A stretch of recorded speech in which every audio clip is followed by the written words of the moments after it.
ग्रन्थगीताय ग्रन्थगेयाय ग्रन्थान्तरात्मने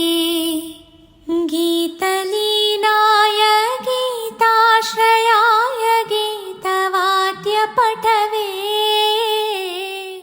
ध्येयचरिताय गायगवराय गन्धर्वप्रियकृपे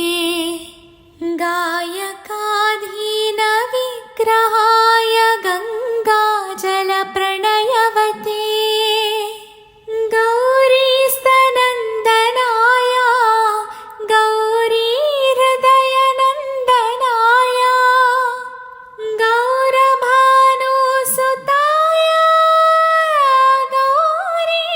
गौरीगणेश्वराय गौरीप्रणयाय गौरीप्रवणाय गौरभावाय धीमहि गोसहस्राय गोवर्धनाय गोपगोपाय धीमहि गुणातीताय गुणाधीशाय गुणप्रविष्टाय धीमहि एकदन्ताय वक्रतुण्डाय गौरीतनयाय धीमहि गजेशानाय